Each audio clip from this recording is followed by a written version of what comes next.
ಬೋರ್ವೆಲ್ಗೆ ಬಿದ್ದ 2 ವರ್ಷದ ಪುಟ್ಟ ಕಂದಮ್ಮ ಸಾತ್ವಿಕ್ನನ್ನ ಬದುಕಿ ಹೊರಗೆ ತರುವಂತಹ ಕಾರ್ಯಾಚರಣೆ ನಡೀತಾ ಇದ್ದು ಅರ್ಧ ಗಂಟೆಯಲ್ಲಿ ಕಾರ್ಯಾಚರಣೆ ಅಂತ್ಯ ಆಗಬಹುದು ಅಂತ ನಿರೀಕ್ಷಿಸಲಾಗ್ತಾ ಇದೆ. ಕೊನೆ ಹಂತದ ಕಾರ್ಯಾಚರಣೆ ಎಸ್ಡಿಆರ್ಎಫ್ ಎನ್ಡಿಆರ್ಎಫ್ ತಂಡ ಕಾರ್ಯಾಚರಣೆಯನ್ನು ಮುಂದುವರಿಸಿದ್ದು ನಿನ್ನೆ ಸಂಜೆಯಿಂದಲೂ ಕೂಡ ನಿರಂತರವಾಗಿ ರಕ್ಷಿಸುವ ಕಾರ್ಯ ನಡೀತಾ ಇದೆ. ಸುವರ್ಣ ನ್ಯೂಸ್ಗೆ ವಿಜಯಪುರ ಜಿಲ್ಲಾಡಳಿತ ಕೂಡ ಈ ಬಗ್ಗೆ ಮಾಹಿತಿಯನ್ನು ಕೊಟ್ಟಿದೆ.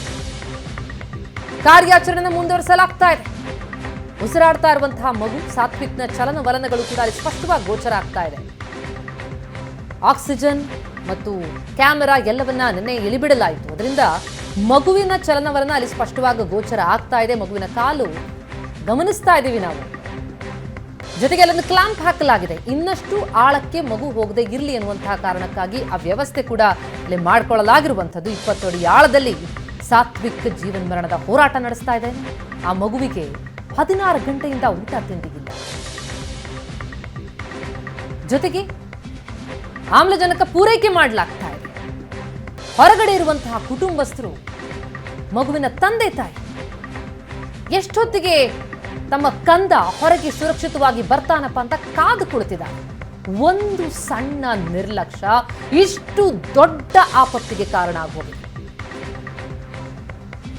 ಕೊಳವೆ ಬಾವಿಗೆ ಬಿದ್ದಿರುವಂತಹ 2 ವರ್ಷದ ಮಗು ಸಾತ್ವಿಕ್ನನ್ನ ಬದುಕಿಸಿ ತರುವಂತಹ ಒಂದು ಕಾರ್ಯಾಚರಣೆ ನಡೀತಾ ಇರುವಂತಹ ದೃಶ್ಯವನ್ನ ಎಸ್ಡಿಆರ್ಎಫ್ ತಂಡ, ಎನ್ಡಿಆರ್ಎಫ್ ಪಡೆ ವಿಜಯಪುರದ ಲಚ್ಚಾಣದಲ್ಲಿ ನಡೆಸ್ತಾ ಇರುವ ಕಾರ್ಯಾಚರಣೆಯ ಲೈವ್ ವಿಜುವಲ್ಸ್ ಅನ್ನ ನಾವೀಗ ನೋಡ್ತಾ ಇದ್ದೀವಿ. 16 ತಾಸಿಂದ ಅನ್ನ ನೀರಿಲ್ಲ. ಆ ಕೊಳವೆ ಬಾವಿಯಲ್ಲಿ ತಲೆ ಕೆಳಗಾಗಿ ಬಿದ್ದಿರುವಂತಹ ಮಗು ಎಂತಹ ಪರಿಸ್ಥಿತಿಯಲ್ಲಿದೆ ನೋಡಿ. ಏನೂ ಅರಿಯದ ಪುಟ್ಟ ಕಂದ. ಮನೆ ಮುಂದೆ ಆಟ ಆಡ್ತಾ ಇದ್ದಂತಹ ಮಗು ಮನೆಯವರೇ ಕೊರೆಸಿದಂತಹ ಕೊಳವೆ ಬಾವಿಗೆ ದೊಡ್ಡವರು ಗಮನಿಸದೆ ಬಿದ್ದು ಹೋದದ್ದು ಬಹಳ ದೊಡ್ಡ ದುರಂತ. ಆದ್ರೆ ಈಗ ಅದನ್ನ ಸುರಕ್ಷಿತವಾಗಿ ಹೊರಗೆ ತರಬೇಕಾಗಿದೆ. ಆ ಕಾರ್ಯಾಚರಣೆಯಲ್ಲಿ ನಿರತವಾಗಿದೆ ತಂಡ. ಎಸ್ಡಿಆರ್ಎಫ್ ಎನ್ಡಿಆರ್ಎಫ್ ಪಡೆ ಜಂಟಿ ಕಾರ್ಯಾಚರಣೆಯನ್ನ ನಡೆಸ್ತಾ ಇದೆ. ಮೃತ್ಯುಂಜಯನಾಗಿ ಸಾತ್ವಿಕ್ ಹೊರ ಬರಲಿ ಸುರಕ್ಷಿತವಾಗಿ ಅನ್ನುವಂತಹ ಪ್ರಾರ್ಥನೆ.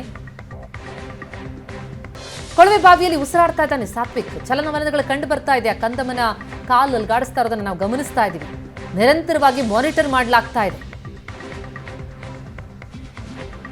ಬೆಳೆದ ಲಿಂಬು ಬೆಳೆಗೆ ನೀರಿಲ್ಲ ಅಂತ ಹೇಳಿ 10ಕ್ಕೂ ಹೆಚ್ಚು ಕೊಳವೆ ಬಾವಿ ಕೊರೆಸಿದ್ರು. ನಂತರ ಈ ಕೊಳವೆ ಬಾವಿಯಲ್ಲಿ ನೀರು ಬಂತು, ಆದ್ರೆ ಏರ್ಲಾಕ್ ಆಗಿದೆ ಅಂತ ಹೇಳಿ ಅದನ್ನು ಹಾಗೆ ಬಿಟ್ಟಿರ್ತಾರೆ, ಮುಚ್ಚಿಲ್ಲ.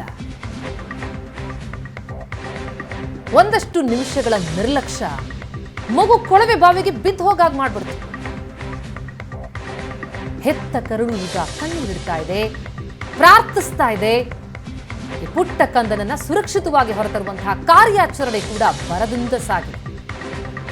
ಇನ್ನರ್ಧ ಗಂಟೆಯಲ್ಲಿ ಕಾರ್ಯಾಚರಣೆ ಮುಕ್ತಾಯಿಯಾಗಿ ಮಗು ಸುರಕ್ಷಿತವಾಗಿ ಹೊರಗೆ ಬರಬಹುದು ಅನ್ನುವಂತಹ ನಿರೀಕ್ಷೆ. ಯಾಕಂದ್ರೆ ಮಗುವಿನ ರಕ್ಷಣೆಗೆ ಇನ್ನು ಕೇವಲ ಅರ್ಧ ಅಡಿಯಷ್ಟೇ ಕೊರಿಬೇಕಾಗಿದೆ. ಗಮನಿಸ್ತಾ ಇದ್ದೀವಿ ನಾವು ಸುರಂಗವನ್ನು ಕೊರಿತಾ ಇರೋದನ್ನ. ಜೊತೆಗೆ ಕೊಳವೆ ಬಾವಿಯಲ್ಲೂ ಕೂಡ ಮಗು ಇನ್ನಷ್ಟು ಕೆಳಕ್ಕೆ ಹೋಗಬಾರ್ದು ಅಂತ ಗಮನಿಸ್ತಾ ಇದ್ದೀವಿ. ಸ್ಕ್ರೀನ್ನ ಬಲಭಾಗದಲ್ಲಿ ಕ್ಲಾಂಪ್ ಹಾಕಿರೋದನ್ನ. ಕೆಲವೇ ಹೊತ್ತಲ್ಲಿ ಮಗುವನ್ನ ಹೊರತೆಗಿತಾರೆ ರಕ್ಷಣಾ ಸಿಬ್ಬಂದಿ. ಕೊನೆ ಹಂತದ ರಕ್ಷಣಾ ಕಾರ್ಯ ಇದು. ಜೊತೆಗೆ ಮಗು ಹೊರಕ್ಕೆ ಬರ್ತಾ ಇದ್ದಂತೆ ಬೇಕಾದಂತಹ ಪ್ರಥಮ ಚಿಕಿತ್ಸೆಗೆ ಬೇಕಾದ ಎಲ್ಲ ವ್ಯವಸ್ಥೆಯನ್ನು ಮಾಡಲಾಗಿದೆ. ಸ್ಕ್ರೀನ್ನ ಮಧ್ಯಭಾಗದಲ್ಲಿ ನೋಡ್ತಾ ಇದ್ದೀವಿ ಆ ಮಗು ಆಟ ಆಡ್ಕೊಂಡಿದ್ದಂತಹ ಸಂದರ್ಭದ ದೃಶ್ಯವನ್ನ. ಇಂತಹ ಲವಲವಿಕೆ ಇದ್ದಂತಹ ಮಗು ಈ ರೀತಿ ಈಗ ಕೊಳವೆ ಬಾವಿಯಲ್ಲಿ ಬಿದ್ದು ಒದ್ದಾಡ್ತಾ ಇರೋದನ್ನ ನೋಡ್ತಾ ಇದ್ರೆ ಎಂಥವರ ಕರುಳು ಚುರುಕನ್ನತ್ತೆ. ಆದಷ್ಟು ಬೇಗ ಸುರಕ್ಷಿತವಾಗಿ ಮಗುವನ್ನು ಹೊರತರಬೇಕು ಅನ್ನುವಂಥ ಕಾರಣಕ್ಕಾಗಿ ಎನ್ಡಿಆರ್ಎಫ್ ಎಸ್ಡಿಆರ್ಎಫ್ ಪಡೆ ಜಂಟಿಯಾಗಿ ಕಾರ್ಯಾಚರಣೆ ನಡೆಸಿದ್ದು ಕ್ಲೈಮ್ಯಾಕ್ಸ್ ಹಂತಕ್ಕೆ ಬಂದಿದೆ.